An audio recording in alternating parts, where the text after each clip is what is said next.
Hey guys, welcome back to the channel. So today we're just going to have a look over my VH Commodore, give you a rundown, show you what it's got, what's involved in having a 1200 plus horsepower street car that does a lot of Ks. I think she's been back on the road for about 14 months. I think it was May, June, I can't remember.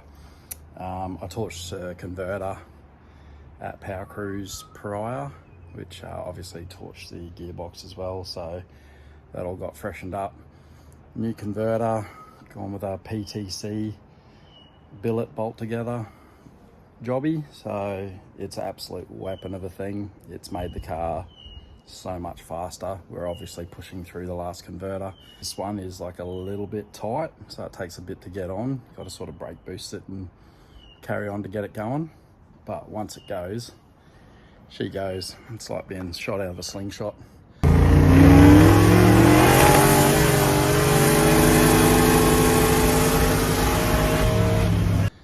So we'll have a bit of a look around. I'll give you a rundown on the car. So this is why my car is not pristine. Budget is also a thing, but it sits out under some shade sails. So it does go under a cover when I'm not using it a bit, but it sits out in the weather. Interior's nothing flash because we got this little poochie who makes it a home. But yeah, we'll have a look around. So basic rundown, guys, it's a 82 model VH Commodore. Obviously sedans are pretty popular over here in Australia for any of the American watches. A lot of us have 4-door stuff just because it's much more available. The 2-door stuff is very pricey these days. Holden is not manufactured anymore.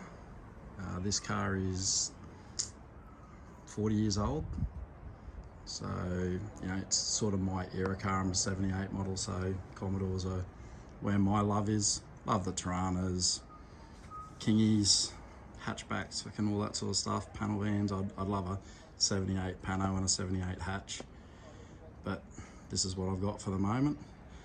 So I'll start off with a quick look around. It's just a really good tidy street car, like, you know, flat bonnet. Doesn't get a lot of attention on from the cops, which is a good thing here in Australia. We have pretty severe hoon laws, so if you get caught running amok, you're in a bit of strife.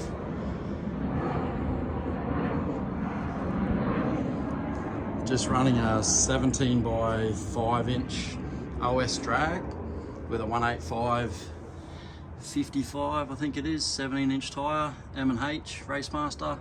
They're a really good tyre. They fill the guard nicely. That rim's, it's just a cheap rim. I did have billet specialties on it, but I broke one.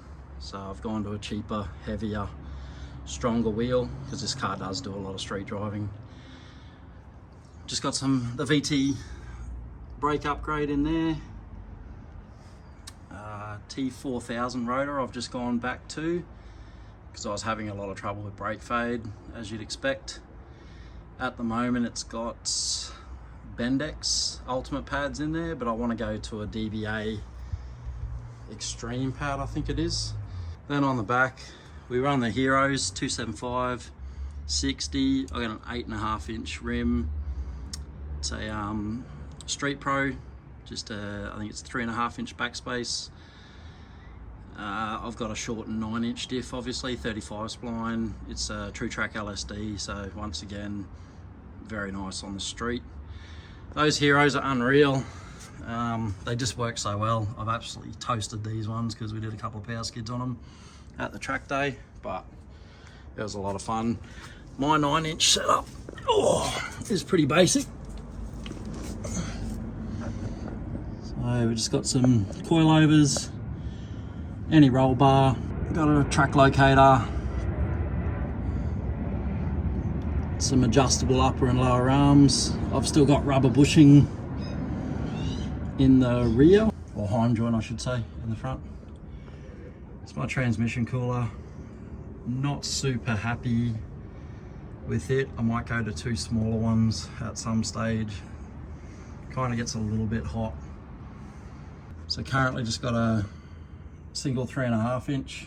It's dumped there at the diff. I do have the back piece which I'm going to put back on. Took the muffler out because I thought it kind of ballooned it. Didn't know if it was going to come apart. Turned out it was straight through, so I should have left it in there. Sounds pretty nice on idle, but it's certainly got that 253 fucking slap goes on when you take off, which is a bit shit. So you can see the Heroes. They're down on the wear indicator, but to be honest, I'll still do a heap of driving on them as long as I don't misbehave too much. So yeah, I run a boost by button. Speaking of which, obviously gave that a hard time at the last track day. So it runs flex fuel, so I've got SP1, SP2 on 98. So I think it's about 5 or 6 pound, and then 10 pound. Makes about 600 on 98. Just under 800 on SP2. So still a good fun street car on that. Cruise around, get pretty good fuel economy. But yeah, you put it on 85 and then you got 6 SP settings that I can hit just through that button, up and down. Button down here to go back to 1, and obviously trans brake button. Still run an e-boost. I do run a Helltech, but yeah, I'm still e-boost at the moment. I just like the way it works. I will change over at some point. But yeah, she runs, I think, 5-6 pound SP1, 10 pound SP2. I think it's about 14 for SP3, 16 or 17 for 4, about 20 for 5, and 22 for 6. So it has made 1213 horsepower on that 22 pound. So yeah, she's a lot of fun. As you can see in here, it's pretty standard. Used to have like a poly race seat in it. They're fucking horrendous. About 40 minutes into a drive, I want it out. So I found some replacement standard front seats, so much more comfy. Standard back seat. It's actually painted with exhaust paint. It's a bit of a ongoing joke with me and my mates. They know I love my exhaust paint. The armrests are actually painted as well with exhaust paint. Actually works really well. TCI shifter. Got a reed case power glide. When I did torch it, it was freshened up by Benny at Elite Automatics. Just did a like a good little freshen up for me and upgraded a couple little bits and pieces, which was much appreciated. And that's when we put the new converter in.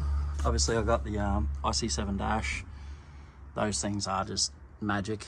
They are so good. See all your information. You can pick what screen you want for, depending on what application you're using. So have a bit of a look around. We got a bit of cancer coming out. This thing had a respray probably 6 years ago. It was only a cheap respray. Cost me 2,200 bucks. So the poor old girl needs a bit of love.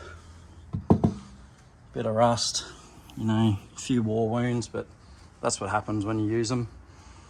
I've probably done,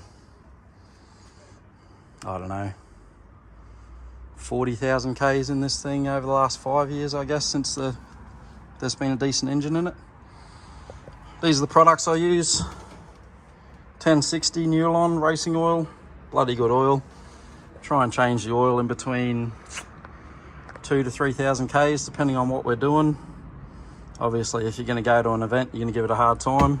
You're going to put fresh oil in it. We use M2 candy fragrance, or I use the standard stuff, non-fragrance, and then I put some other fragrance in there. There's some pretty good fucking choices these days, make it smell pretty good. I'm with Grau Racing, which is what I do my club rego through. Chris Morris there is just an absolute legend of a bloke.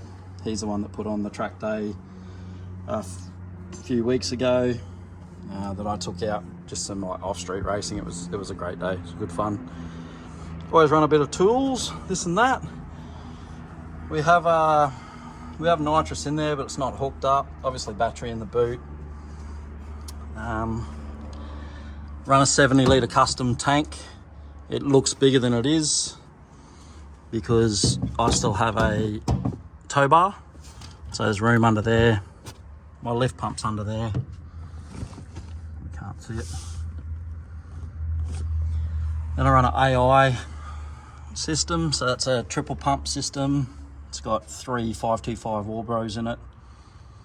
I think we've got dash 10 feed for the line now. Obviously flex fuel.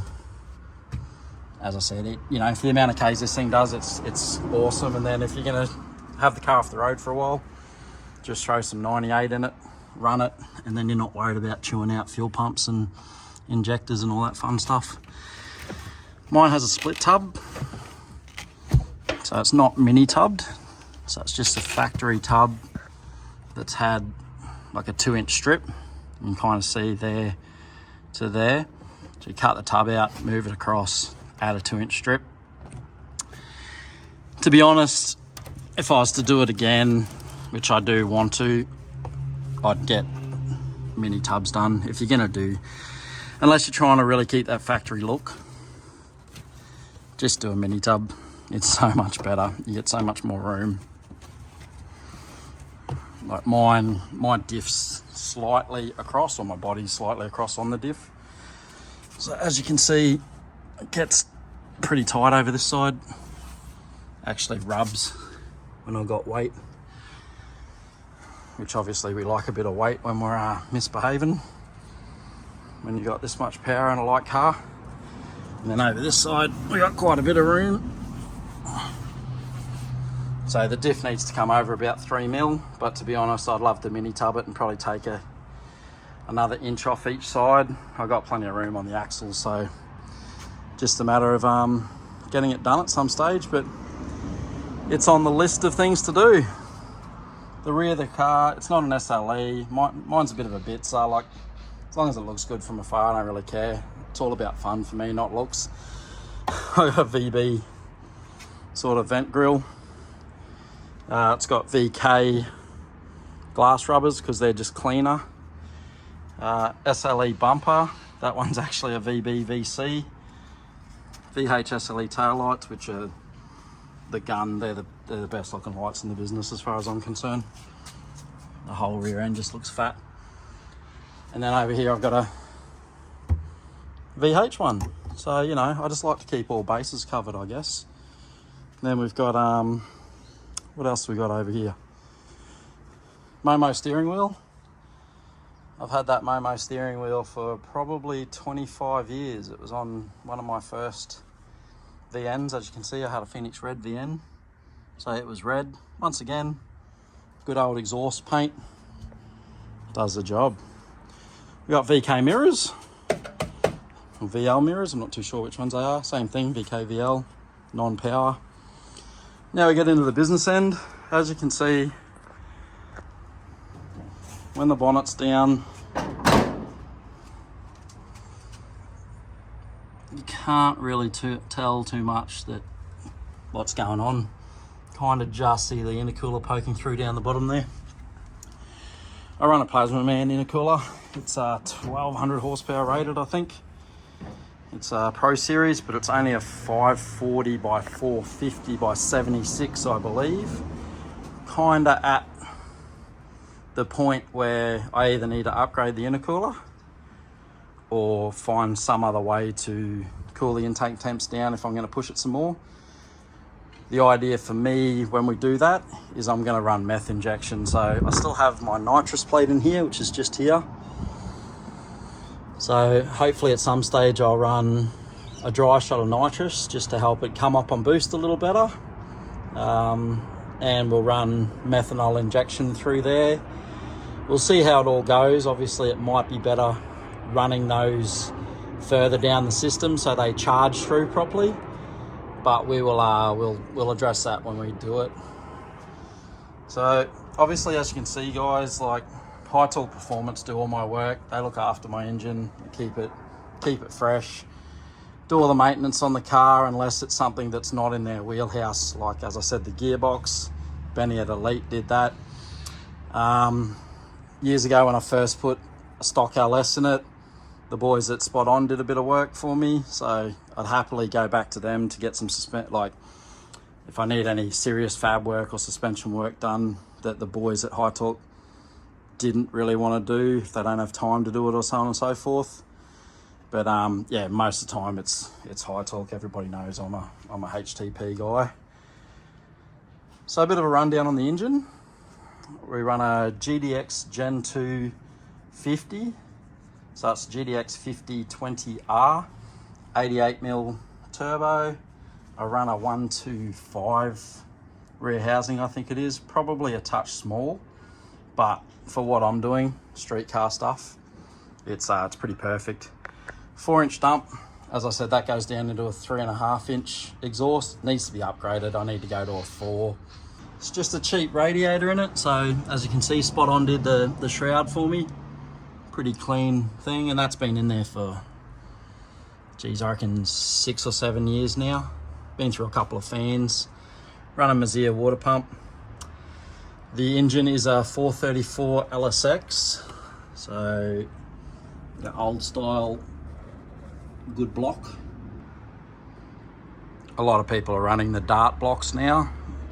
You know, obviously new technology, they're a great thing. People pushing some serious power through them. It does have a Dart counterweight crank in it. I did have a Compstar one in it, I believe, but we found a couple of cracks. So we upgraded that. Still got Compstar rods and CP pistons. I can't remember what pistons are in it. This engine's actually an old Aspo engine. It has done a lot of work. As I said, I've had it for probably 6 years now. It's probably done 40,000 Ks with me, boosted.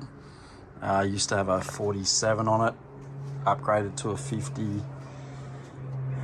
Yeah, so it's done a lot of work. So we just recently, when we put the new crank in it, put a new set of heads on it. I did have LS3 heads. We went to LS7. Obviously with the LS7 heads and the 6-bolt heads, you can clamp them down better. We were starting to rattle the head gasket at about 1160 horsepower prior with the old heads. And with that, we've got a Sean's sheet metal LS7 manifold. It's a twin injector one, but currently one side's blocked off. We just run 2200cc injectors. Once again, I've had those for fucking 5 years or so. No issues, as long as you maintain your fuel system, you don't really have a drama. Plasma Man clamps, Plasma Man throttle body, Willwood Master. Yeah, well, heap of Haltech gear, obviously. I think I run, what do we got? Johnson lifters in it. We got a ATI balancer. Obviously, when you drive them hard, you want to have the good gear in it. Custom exhaust manifolds, turbo manifolds. That's just been upgraded. We were getting a bit of warping in the flange, so the boys put a brace on, put a bigger flange on, and yeah, that's sorted those problems. I do need to either rewrap them or get them coated. As you can see, like, the car does need a bit of love, but once again, when you use them, they're going to get knocked around a bit. Suspension wise in the front, it's just got yellow conies in the front with just a king spring, I think, from memory. I think it was 3,300 pounds when I weighed it at the track last year, and 3580 I think it was, or something with me in it, or 3480, I can't remember. Got a little bit of cancer coming out through here as well, which is a bit of a pain. I think the car needs a bit of a bit of love soon. Also copped a bit of a love tap at roll racing last year.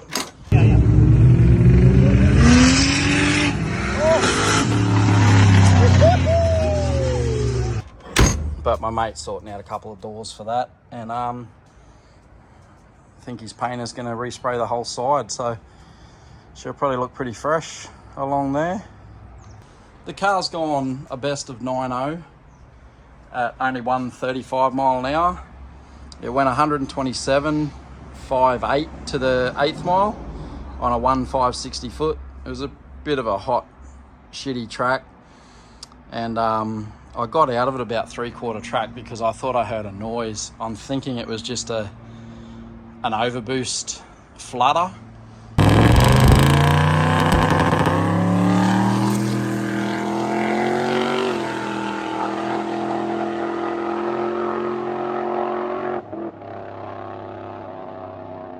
From the gate perhaps, but better to be safe than sorry. When you're uncaged and you're doing those kind of speeds, better to get out of it and not get the time you were hoping.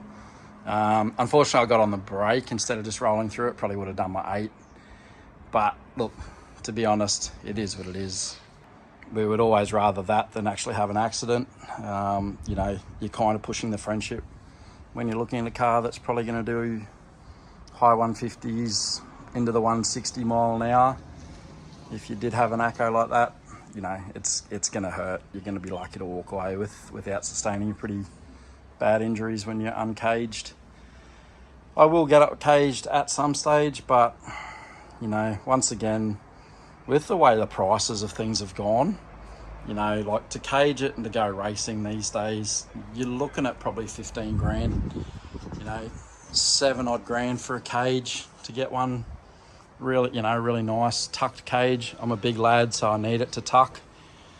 You know, I also don't want to lose the streetability of this car, so it needs to tuck so I can get in and out of it nicely.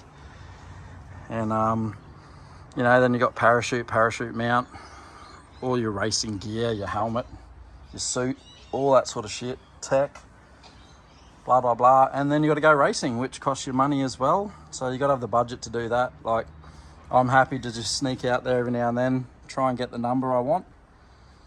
And you know, we got Warwick opening up soon, so we might have to go for a sneak out there when it opens. We try and get that 8. I do have plans of driving this down to Sydney for a run at some stage, but once again, it's, you know, I've got to have the funds to do that. I've got to make sure the car's, you know, going to go down there, run flawlessly and drive back. It's about 850k from drive from here each way, which is fine. The car's done plenty of that. Do it over a weekend. It'll be pretty sweet. We're heading down to Kenda next week, so we'll get some good Kenda footage. Obviously, I'm not taking the car, just going down to look, but it's always a good event. Just like to say thanks to all the new subscribers. Really appreciate it. If you want to drop a like, drop a comment, share some videos around that you like, try and get the channel out there a bit more. If you got any questions, ask them. I'm a pretty like open guy when it comes to my car. Like, I'd rather people know what's going on. I think conversation, knowledge makes the scene better. We all want to go faster. We all want cars that are more reliable. We want to know what works. So obviously different things work in different cars, you know, different situations, but I can give you my ideas on what works with my car, and I'll happily share that.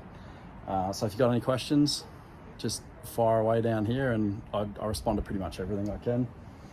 And yeah, thanks heaps, guys. We'll see you on the next video.